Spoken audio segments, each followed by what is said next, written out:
우리가 이 세상 살아오면서 아마 수없는 만남이 있었을 것입니다. 얼마나 많은 사람들을, 다양한 사람들을 만나왔는가. 아마 일일이 다 헤아릴 수 없을 정도로 우리의 생애 속에서 뭐 지금 연령은 다 차이가 나고 나이는 다 다르습니다만은 그러나 그 안에 수많은 만남들이 있었습니다. 아무리 시간이 오래 지나도 잊어지지 않는 그런 인상적인 이름들이 있습니다. 처음 만난 사람들인데, 그리고 그 이후로 오랜 시간 동안 다시 본 적도 없는 사람들인데, 어떤 사람들의 이름은 잘 안 잊어지는 그런 아주 특별한 그런 이름들이 있습니다. 제가 1982년도에 대학교 2학년 때였는데 그 대학생들을 위한 수련회에 갔습니다. 거기서 처음 만나서 자기소개를 했던 두 사람의 이름을 잊을 수 없습니다. 한 사람은 이름이 옥신데 이름이 만두였습니다. 옥만두. 어떻게 있겠습니까? 또 한 사람은 김씨인데 김맹수. 잊어지지 않죠. 1992년도에 영국 가서 만난 남자 전도사님 한 분 이름도 잘 잊어지지 않습니다. 그 남자 전도사님 이름이 성씨는 여씨였습니다. 특이하게 여씨. 이름은 종연입니다. 종연. 여종연 전도사. 우리가 부를 때 남자 전도사인데 여전도사, 여전도사 이렇게 불렀습니다. 그리고 이름이 또 종연입니다. 여종연. 그래서 저보다 한참 후배니까 이름을 부를 때는 종연아, 종연아 이렇게 불렀던 이름도 잊을 수 없습니다. 그 1년 전쯤에 제가 선교사로 사역지를 결정하는 장소에 있었는데 네덜란드 디브론이라는 작은 마을입니다. 거기서 같은 방에 한 50여 명 이제 새로 선교지로 갈 사람들이 세계 각국에서 온 다양한 국적을 가진 사람들이 그 방 안에서 모여 있었습니다. 사회자가 사람이 많지만 그래도 간단하게 돌아가면서 다 한 번씩 소개를 하자 이렇게 제의를 했습니다. 그리고 어떻게 소개하는지 그 방법도 알려주었습니다. 돌아가면서 세 가지를 간단하게 말하라 하는 거죠. 첫 번째는 어느 나라에서 왔는가, 어느 나라 출신인가, 그 나라 이름을 말하고, 두 번째는 자기 이름을 말하고, 그리고 세 번째는 이제 어디로 갈 것인가, 사역하기 위해서 지금 선교하기 위해서 어떤 나라로 갈 것인지를 그 나라 이름을 말하라 이렇게 일러주었습니다.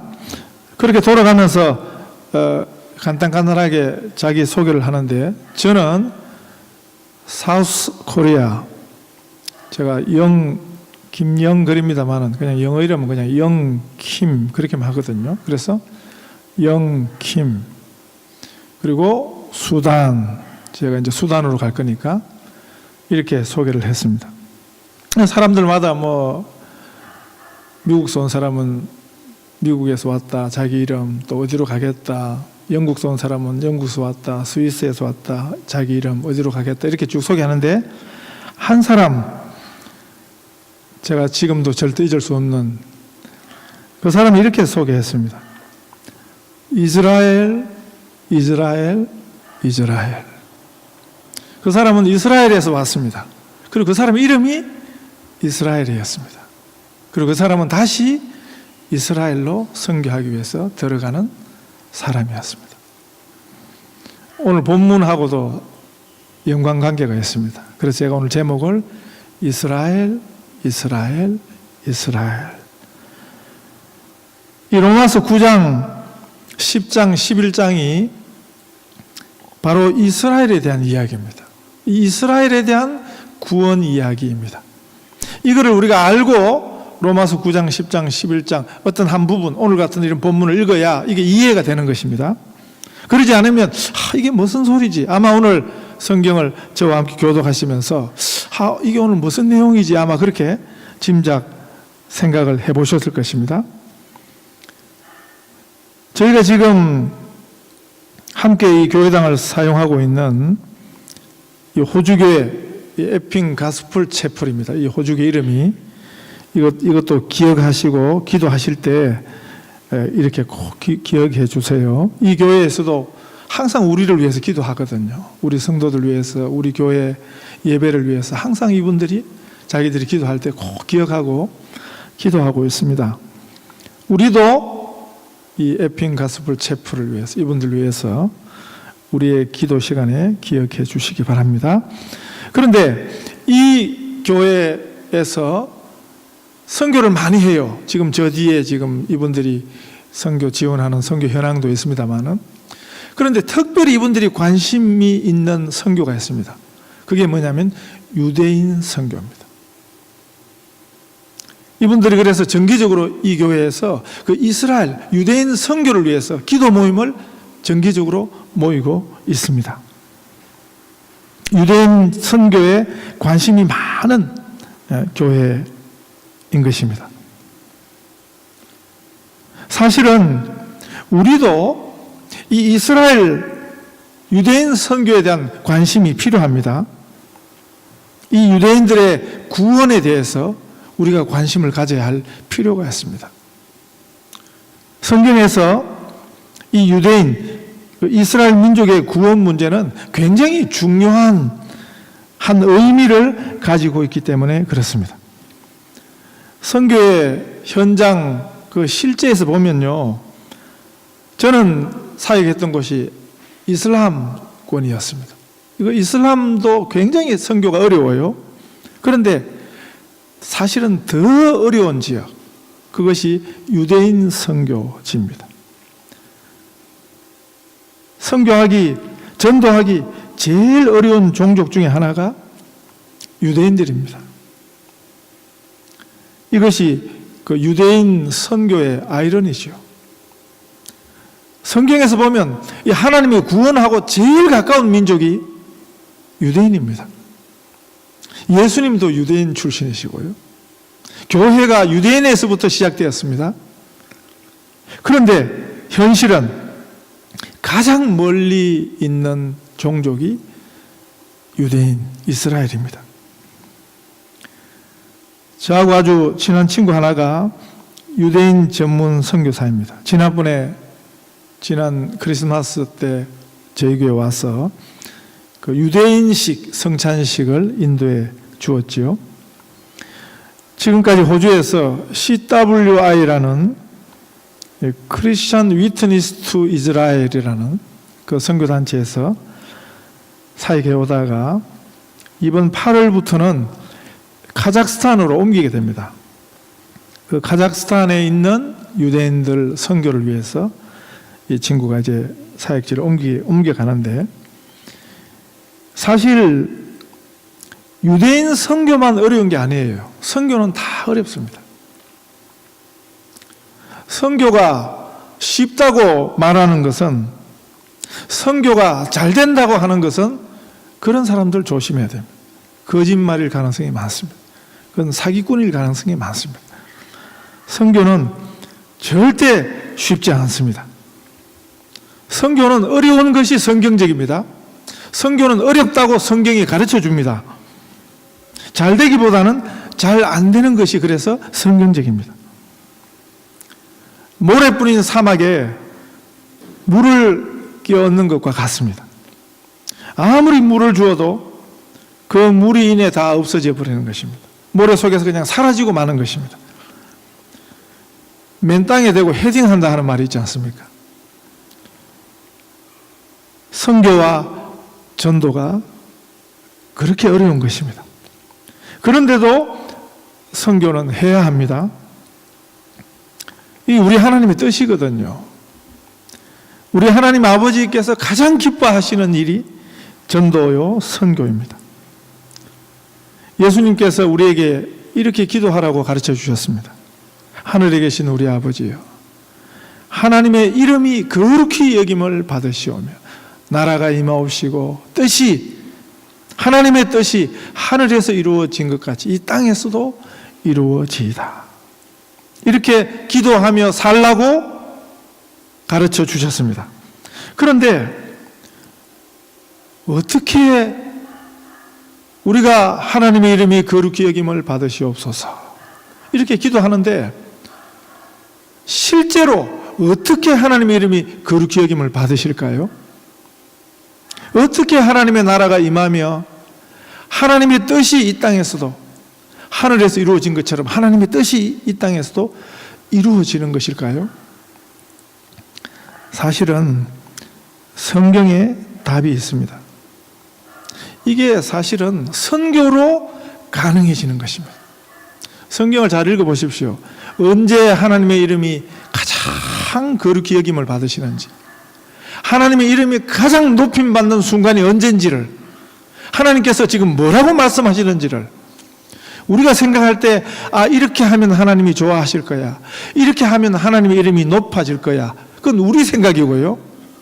성경이 말씀하는 하나님의 이름이 가장 거룩히 여김을 받는 순간, 하나님의 나라가 임하는 그 하나님의 왕적 통치가 실행되는 순간, 하나님이 가지신 그 하나님의 뜻이 이 땅에서 이루어지는 그 순간이 언제인가?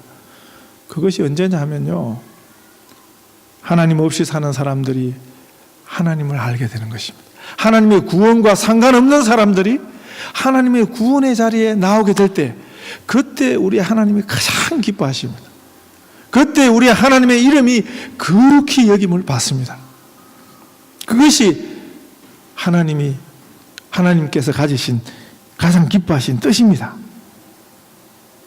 이것이 다 선교로 가능해지는 것입니다. 이미 우리 성도님들도 눈치를 채셨겠습니다만은, 우리 성도를 위해서 제가 목사로서 드리는 가장 중요한 기도 중에 하나는, 우리 성도들이, 모든 성도들이 한 사람도 예외 없이 생애 한 번은, 우리 생애 한 순간만큼은 실제 선교 현장에서 좀 서임받는 일이 일어나도록 제가 그걸 기도하고 있습니다. 저는 여러분들 위해서 기도하면서 한 번도 빼먹은 적이 없습니다. 뭐 다른 기도도 해요. 네. 그런데 꼭 하는 기도가 이것입니다, 여러분. 왜냐하면요, 제가 성경을 배울 때, 제가 성경에서 깨달을 때, 이 일이 가장 하나님이 기뻐하시는 일이거든. 하나님이 가장 기뻐하시는 이 일에, 이 순간에, 물론 우리가 기도도 하면서 선교할 수 있습니다. 우리가 선교 헌금을 통해서 우리가 선교에 동참할 수 있습니다. 네. 그러나 우리 생애 한 순간만큼은, 그게 뭐 기간이 뭐 얼마나 길어야 된다 그런 거 아니에요. 한 순간이라도 그런 소원을 여러분 가지시고 기도하시고, 정말 선교 현장에서 한번 서임을 받는 그런 일이 있으시기를 바랍니다. 연례적으로 휴가를 다니시는 분들은 한 번은 선교지에서 휴가를 한번 들여보십시오. 해보시면 압니다.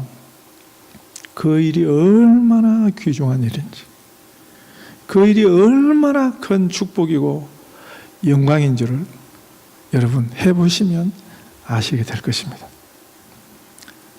로마서 9장에서도 이스라엘, 로마서 10장에서도 이스라엘, 로마서 11장에서도 이스라엘에 대해서 말씀하고 있습니다.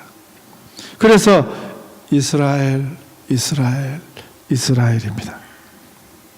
바울은 지금 자기 민족 유대인들의 구원에 대한 소망을 지금 이야기하고 있습니다. 우리의 소원은 통일, 이런 거하고 좀 다릅니다.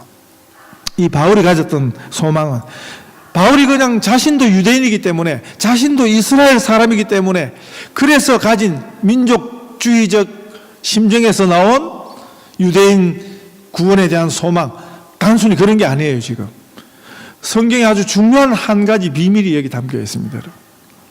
단순히 지금 바울이 로마서를 쓰다가 자기 종족에 대한 관심을 이 석 장에 그냥 할애하고 만 게 아니에요. 이스라엘 구원에 대한 이 바울의 소망은요, 철저히 성경적입니다. 왜냐하면 구약 선지서에 보면 선지자들에게 하나님이 주신 그 종말과 관련된 그 종말 비전들이 있거든요. 그 중에 가장 중요한 비전 하나가 유대인들에게 일어나는 이 비전입니다. 이 비전은 어떤 내용이냐 하면 종말에 하나님이 일으키시는 큰 부흥의 역사가 일어난다는 거예요. 그 약속이고 그 비전입니다. 저는 이 비전을 해석하기를 꼭 이스라엘만 위함이 아니라 하는 것을 그렇게 해석을 합니다. 유대인과 같은 사람들이 사실 많아요.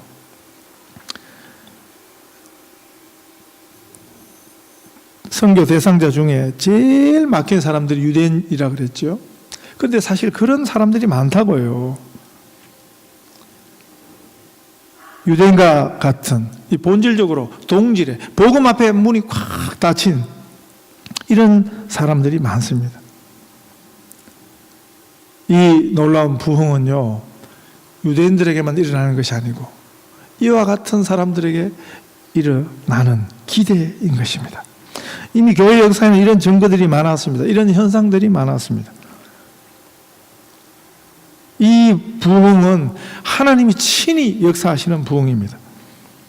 이 말이라는 뭡니까? 인간의 기대 이상의 역사인 것입니다. 인간의 예측으로는 도무지 일어날 수 없는 일이 일어나는 현상입니다. 이미 초대교회에서 이런 부흥이 있었습니다. 예루살렘에서요, 예수를 십자가에 못 박은 자들이 회개하는데 한 번에 5,000명씩, 한 번에 3,000명씩 예수님 앞에 돌아왔습니다. 사울이 바울이 되었죠. 이런 사건도 역시 이런 사건이고요. 현대 교회사에서 대표적인 부흥 역사가 두 개가 있는데, 하나는 영국 웨일즈 지방에서 일어났던 부흥입니다. 광산이 다 모여 있던 그곳에요, 광산 노동자들이, 광산 일이 얼마나 힘듭니까? 지금 뭐 현대화된 그런 광산도 아니고요, 말을 끌고 다니면서 그 석탄 파낸 것, 광물 파낸 것을 말로 운반하던 그 시대예요. 그러면 힘드니까 또 가서 저녁이면 그냥 술을 먹고 또 그 해소하던. 그래서 그때 웨일즈는 수많은 광산이 있어가지고 광물을 캐서 돈은 흥청망청했지만 사실은 그 시대 제일 퇴폐한 곳이었습니다. 제일 타락한 곳이었습니다. 조금만 그냥 시비만 붙어도 그냥 큰 싸움이 되고 사람들이 그냥 분노를 다스릴 수 없고 그냥 그런 곳이 웨일즈였습니다. 그런데 웨일즈에 놀라운 일이 생긴 것입니다. 도무지 변할 수 없었던 그런 사람들이, 광산 노동자들이 한 사람씩 둘씩 변하게 되었습니다. 예수님 앞에 나오게 된 것입니다. 하나님의 이 복음을 만나게 된 것입니다. 한두 사람 변한 게 아니에요. 거기 있던 사람들이 다 변했습니다. 물론 그 웨일즈의 그 놀라운 부흥도 지금 웨일즈에 가면 그 흔적들이 남아있어요. 심지어는 광부들이 변하니까 광부들이 끌던 말들도 변했던 곳이 그게 웨일즈 부흥운동입니다. 또 하나 현대교회사의 대표적인 부흥의 역사가 있는데 우리 한국 땅에서 일어난 것입니다. 1907년 평양 장대현 교회에서 시작된 부흥운동입니다. 너나 할 것 없이 사람들이 교회로 와서 자기 죄를 털어놓기를 시작했습니다. 아무도 죄를 털어놓으라고 한 적이 없는데 그냥 자발적으로 그냥 사람들이 와서, 그래서 그 당시 일본 경찰들이 소문을 들었습니다. 교회에 와서 범죄자들이 와서 자기 죄를 막 자백하기를 시작한다더라. 그래서 교회에 가면 그냥 범죄자들을 그냥 잡을 수 있겠다고. 그래서 교회에 왔던 일본 경찰들이, 일본 순사들이 그 현장을 목도하고는 범죄자를 잡으러 왔던 경찰들이 거기서 자기들도 죄인이라고 고백하는 일이 시작했습니다. 그게 1907년 평양에서 일어났던 부흥운동이었습니다. 그런데 이런 일들은 진짜 일어날 부흥에 되면 그건 그림자와 같은 것입니다. 우리 하나님께서 어떻게 일하실 줄 모르는 것입니다. 우리가 생각할 때 전도, 선교 이런 거 생각하면요, 답이 없습니다. 참 언제, 네? 심지어는 우리가 지금 뭐 가족들, 자녀들 중에 회개하고 주님 앞에 돌아오기를 위해서 기도하잖아요. 그런데도 마찬가지예요. 인간적인 생각으로는 가능성이 하나도 보이지 않습니다. 하나님이 과연, 그때 우리가 기대해야 되는 거죠. 하나님이 과연 어떻게 일하실까? 하나님이 어떻게 역사하실까? 그 믿음이 뭐냐면 바로 이 성경, 이스라엘 구원과 관련된 로마서 9장, 10장, 11장에 나타난 바울의 그 확신, 성경의 약속을 믿으면서 하나님이 일하실 그 부흥을 기대하는 그 기대가 자기 종족 유대인 이스라엘에 대한 그런 기대로 지금 그려지고 있는 것이 로마서 9장, 10장, 11장입니다. 여러분, 지금 이 시간에도 수많은 선교사들이 선교 현장에서 사역하고 있습니다. 현실은 비슷합니다. 선교지에 가면요, 선교 현장에 가보십시오. 참 암담한 현실이 있습니다, 여러분. 생각지 못한 어려움들이 있습니다. 정말 큰 벽 앞에다 대고 소리를 지르는 것 같습니다. 그런데도 왜 선교사들이 그런데 기죽지 않고 좌절하지 않고 사역하는 줄 아십니까? 이 약속을 믿기 때문입니다. 하나님께서 지금 어떻게 일하실 줄 모른다. 하나님이 반드시 역사하실 것이다 하는 기대를 믿고 하는 것입니다. 전도와 선교는 우리의 일이 아닙니다. 우리가 주도해서 할 수 있는 일이 아닙니다. 시작도 과정도 그 마지막도 하나님이 하시는 하나님의 일입니다. 우리는 거기 순종하면 되는 것입니다. 하나님이 하실 일을 기대하면서 우리는 그냥 순종하면 되는 것입니다. 기도를 멈추지 마세요. 반드시 우리 하나님께서 역사하실 것입니다. 몇 년 전에 제가 여기 새순교회에서 그 교회 선교위원회, 선교를 그 교회에서 열심히 하는 분들끼리 모여가지고 한 100명, 200명 정도 많을 때는 1년에 한 번씩 3일, 4일 동안 세미나를 합니다. 선교 세미나를. 강사를 불러다가 저한테 연락이 왔어요. 한번 강의해 줄 수 있겠냐. 제가 한번 갔습니다. 근데 그 다음 해 또 해달라고 해서 제가 연이어 2번을 가서 새순교회 선교 세미나에 강의했던 내용이 바로 이 내용입니다. 선교는 하나님이 전적으로 주도하시는 일이다. 섣불리 거기서 자꾸 인간적인 생각을 하고 인간적인 방법을 거기서 그러지 말라는 거죠. 그러면 선교는 안 된다는 거죠. 하나님 말씀에 순종해서, 네? 인간적으로 하면 선교 못해요. 인간적으로 했으면 한국 교회 선교 불가능했습니다. 그 당시 미국 교회가, 그 당시 호주 교회가 한국에 선교사를 보낼 수 있었던 것은 하나님 말씀에 순종했기 때문입니다. 그런데 시간이 지나고 나니까, 네? 첫 번 개신교 선교사 2사람이에요. 언더우드 아펜셀러. 두 사람이 씨를 뿌렸는데 100년이 못 되어서 1000만 명 성도가 생겼습니다. 5만 개의 교회가 생겼습니다. 그것이 선교인 것입니다. 이 이해가 바로 사도 바울의 이해입니다. 구원에 대한 가르침과 선교에 대한 가르침의 성경 가르침의 본질이 꼭 같습니다. 이 로마서 9장, 10장, 11장의 결론이 뭐냐면 로마서 11장 36절입니다. 이는 만물이 주에게서 나오고 주로 말미암고 주에게로 돌아가미라. 그에게 영광이 세세에 있을지어다.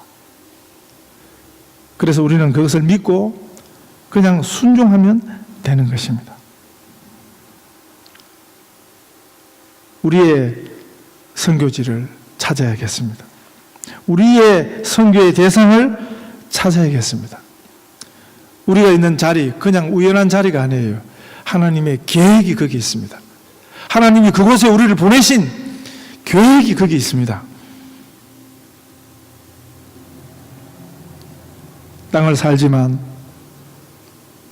하나님을 우러러 보시기 바랍니다.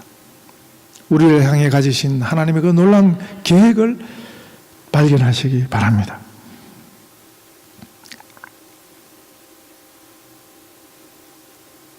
하나님께서 너희는 먼저 그의 나라와 그의 의를 구하라. 그리하면 이 모든 것을 너희에게 더하시리라. 우리 기도의 관심의 방향을 바꿔야 된다는 것입니다. 대상을 바꿔야 된다는 것입니다. 우리에게 주어져 있는 각자의 일을 하십시다. 교회는 교회의 일을, 각자는, 우리 성도 각자는 세상 속에서 우리의 일을 잘 해가야 되는 것입니다. 그럴 때 우리는 하나님이 친히 일하시는 그 부흥을 기대할 수 있습니다. 이 복된 일에 함께 동참하는 우리 교회와 우리 성도들 다 되시기를 축복합니다.